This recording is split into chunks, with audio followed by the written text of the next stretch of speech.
Daniel Harris is with us. Good morning, Daniel. Hiya. So we'll get into the protest in just a minute, but let's actually reflect on what happened in the game. Harry Maguire's absence obviously played up throughout the game as this massive thing that not only affected Manchester United's defence, but affected everything that was going on in front of him due to his communication skills and his ability to shout at all his teammates. How much do you read into his absence last night?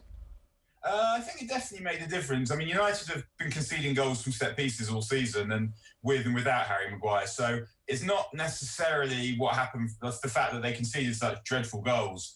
But I think that there is a calmness and authority that you get from Maguire that you don't get from any of the others. And all the defence were shaky, as you said. And I mean, Dean Henderson was shaky also. I mean, he had a dreadful night, which was, I guess, quite concerning, really, because if you think about Henderson, he doesn't have the unfathomable reaction speed of De Gea or the athleticism of Peter Schmeichel. What you want from him is you want him to control the defence and you want him to dominate the penalty area. And he very much did not do that. So I think that with Maguire, they can still look quite chaotic when defending set pieces. But in general, there was a lack of calmness that I would say you might get less of if Maguire had played. When people have been speaking about Manchester United's summer coming ahead, they've always mentioned that a new number 6 is required and that a new partner for Harry Maguire is required. Last night, while that talk will go to a whole new level and that there might be a more frenzied approach to that, it doesn't actually change what Manchester United needed to do in the transfer market anyway, does it?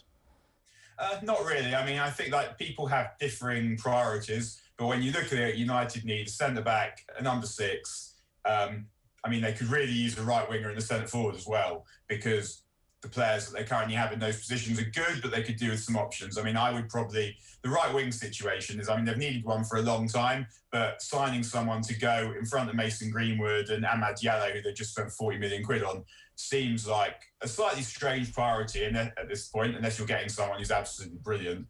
But they could do with probably another goal scoring option. But in terms of the thing with these signatures is they need players for the first team, really. Like they need to sign players who would be ready to come in and actually make a difference to the first team. And those players are definitely available. But the first thing is obviously you've got to find the right ones. And the second thing is they've got to want to come. And the third thing is you've got to be prepared to pay the money. And who knows what the Glazers are going to allow to be spent at this point.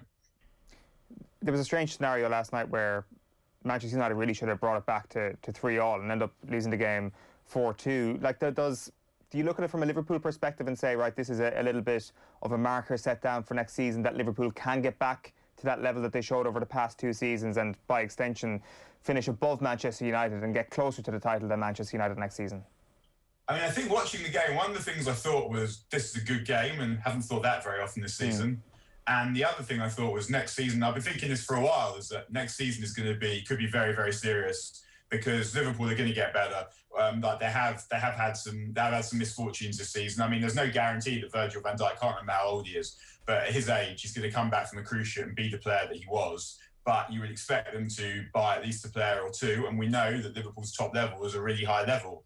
Then you've also got Chelsea. If Chelsea can find a goal scorer in particular, Chelsea are going to be very good next season as well. And obviously City are going to sign players and going to improve. And next season, you could have 4 teams potentially going for the title, and 4 teams that are actually pretty good.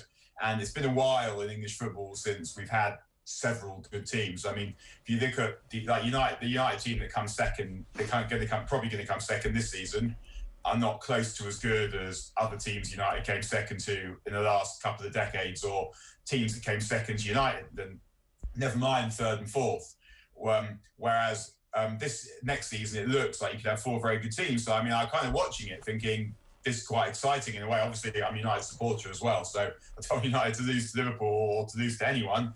But as someone who likes watching United play competitive football, you're watching it thinking this is the fact that United are now able to go toe-to-toe with Liverpool, although they lost last night, is a good sign.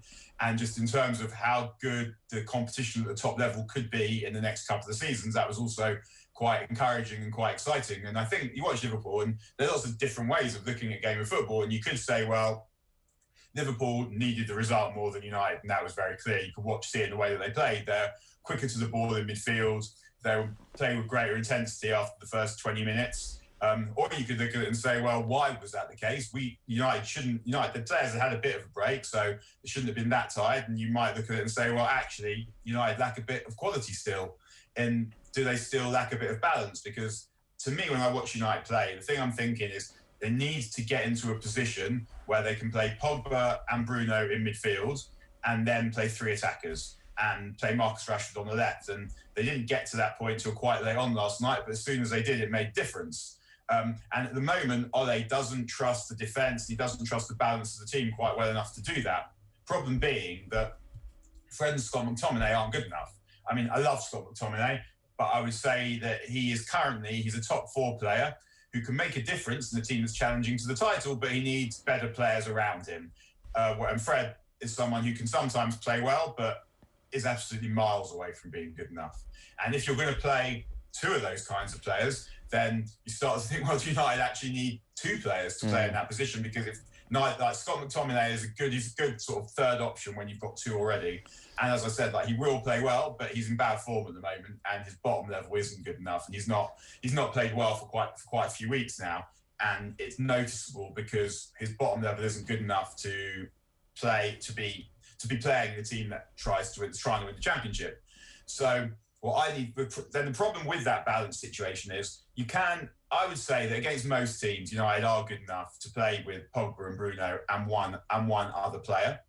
But you do sometimes have a balance situation, because if you think about when City did it, they had Fernandinho, and then they had two eights, basically. They had David Silva and they had Kevin De Bruyne. But the thing about those players and the rest of that City team is that they're a possession team. And so you can afford to play that way when you've always got the ball. But United are more of a power team, and that's not a criticism. So lots of different ways of playing football. United's best teams have been power teams: 93, 94 team, 98, 99 team, the 07, 08 team. They obviously could keep the ball, and they had some incredible technical players, but they were power teams. And the thing about that is, when you are a power team and you've got players who are high risk, high reward players like Bruno and Pogba, it means that you're giving the ball away quite a lot. And that's not a criticism, because the reason you're giving the ball away a lot is because you're taking risks. Those players have been told to go out there and express themselves and to try things.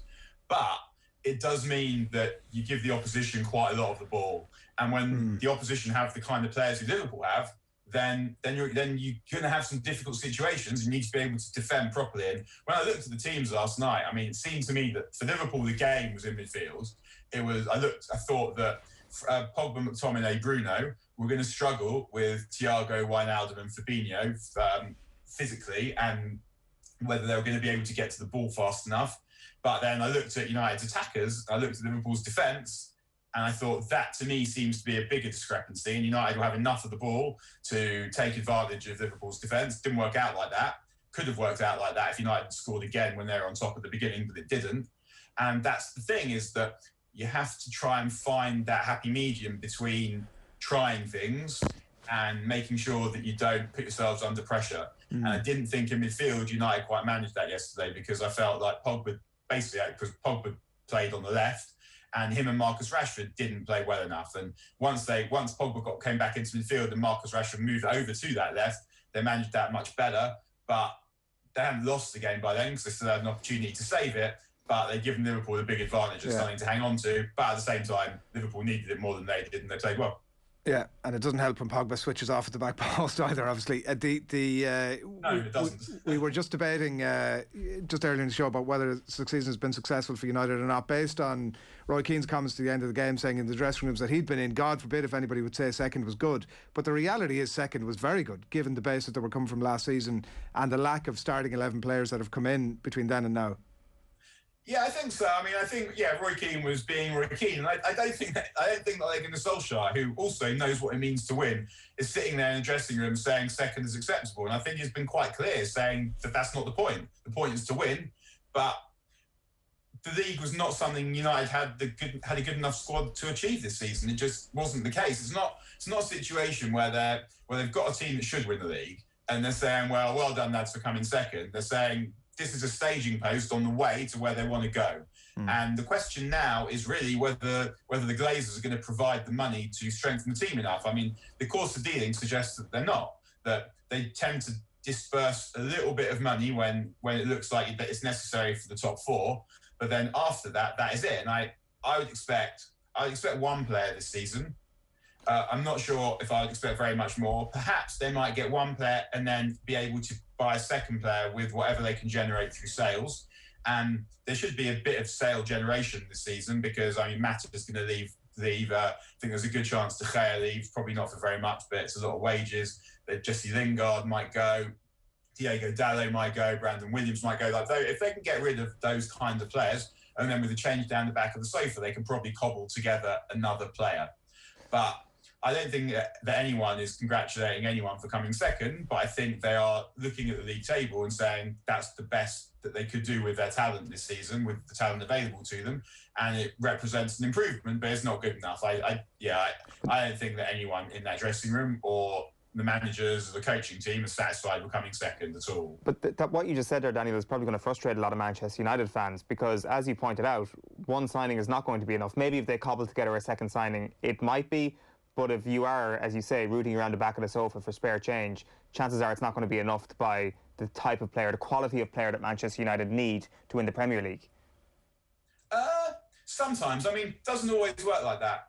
Like sometimes there are bargains out there, but you have to find them. So like it's kind of like whenever you see United negotiating for a player, it's always in the back of my mind that unless you're signing someone who is extremely special, there is usually kind of in the back of my mind, there'll always be, I bet there is a player that I haven't heard of who'll turn out to be just as good, who's available for half.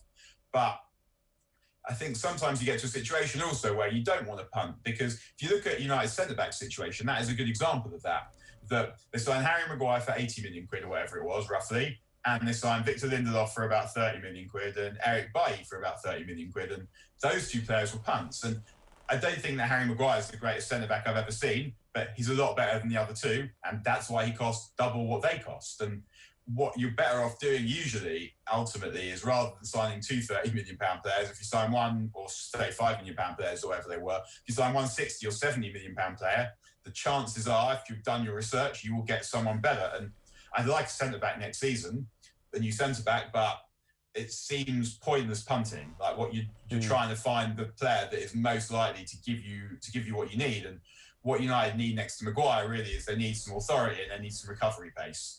And that would make a very big difference, because I think also what we saw last night was a lack of leadership without Maguire. I don't think that Maguire is this great defensive organiser that his PR says that he is, but he's definitely the best of what United have. And that was the absence of that was very in evidence last night. That Lindelof and Bailly, they're kind of going about their business trying to do their best, but they're not players who tend to impose themselves on the game in the same kind of way. So who knows what the Glazers are going to give? I mean, it won't be what is necessary, I wouldn't have thought. But at the same time, if United do find enough for two players could make a difference if all the other stuff goes according to plan. But you are relying on that kind of thing happening. You're relying on everything going really well. You're not allowing contingencies. Whereas if you think about City, when City put together that incredible run, was it 21 wins in a row? One of the things that run showed was the strength of the squad. Because what happened was you had the depth of winter when everyone was exhausted, basically.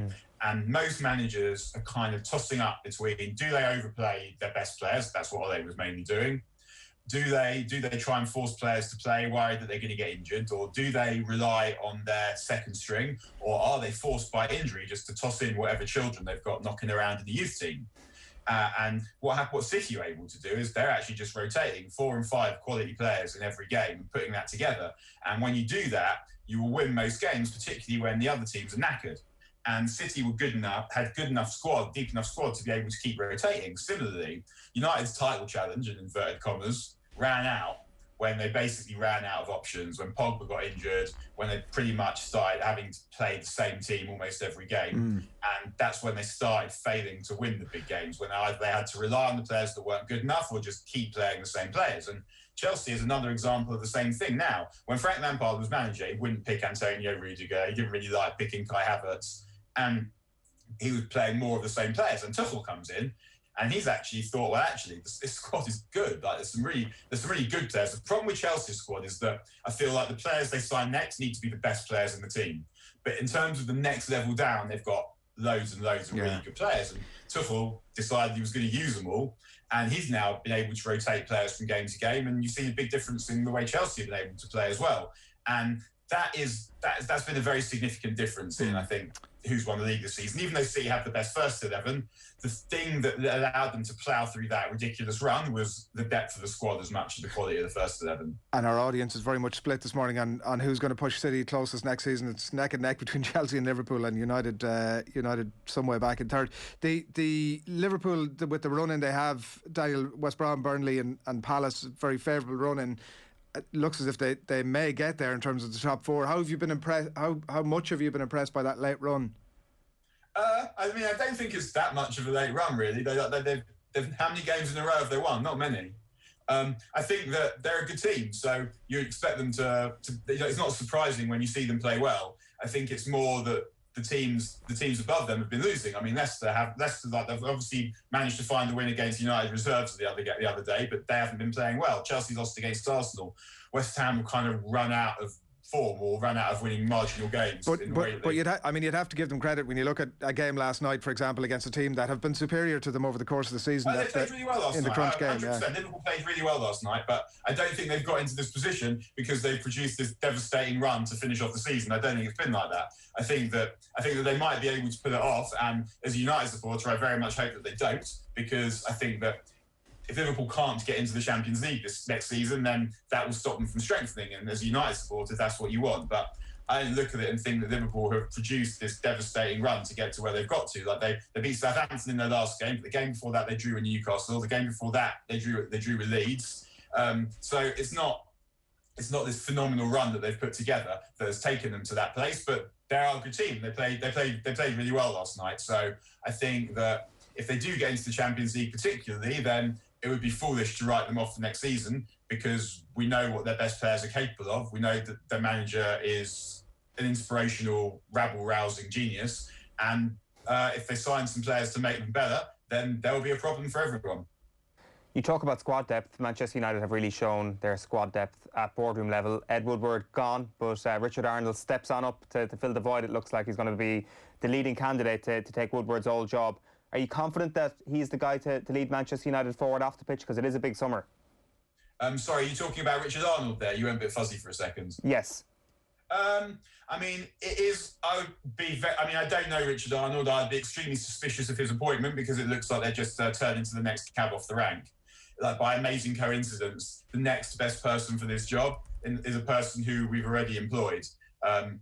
You would much rather that they went and found the best person in the world. And if the best person in the world happens to be the person who's already there, then great. But it seems extremely unlikely. And it also would seem to me like just appointing another Glazer stooge. And that is ultimately what that would be. I mean, I don't know if Richard Arnold would be good at doing the job.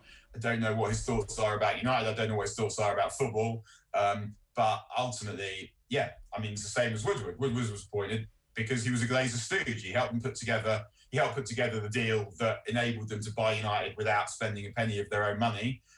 That's not someone that I would look at and trust, or someone I would look at and think, well, you know about football, you should be running a football club.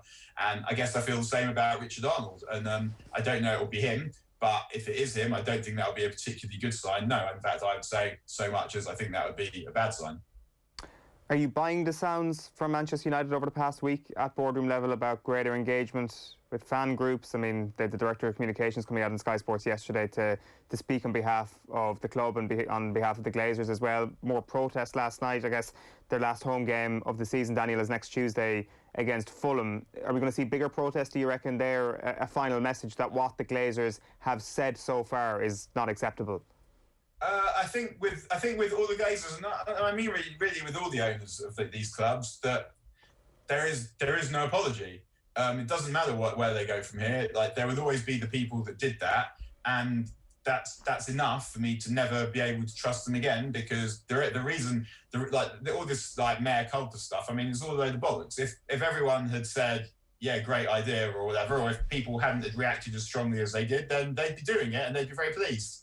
So the Glazers haven't yet really said anything or done anything. So until something happens, rather than the talking, then I won't believe anything. There's nothing to believe almost, because they haven't done anything. And these are people who, over a period of 16 years, have shown that they are not fit custodians for Manchester United, and they still won't be. And the fact that they might chuck a couple of sops at the supporters at this point because they absolutely have to, doesn't mean that they won't be plotting about how to do the next thing that will make things good for them and bad for everybody else. So no, I'm not buying any of this stuff, and I don't think anyone sentient is either, because like there might be some stops, like the situation might now improve as regards all these clubs. But if you see what all the various clubs are offering, it's all a load of nonsense. I mean, Chelsea, for example, have talking about getting a couple of the fans on the board, but with no voting rights and not being, I think, not able to hear most of the good stuff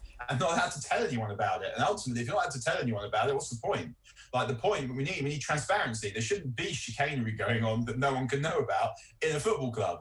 And same with Spurs. I mean, Spurs is sort of Spurs Supporters Trust wrote a really good letter, wrote a really good statement earlier this week, talking about the fact that what they're being offered by the club is not good enough, and the attitude with which they're being offered it is not good enough either. And yeah, Daniel Levy, I mean, his job is to make money for Joe Lewis, and Joe Lewis's job is to make money for Joe Lewis, and that there's not always congruence, and there's often no congruence whatsoever between the interests of football success and the interests of people that want to just rinse football for as much money as they can. And these people are not nice people. And this is one of the problems, I keep saying this, that football's biggest problem is how good it is.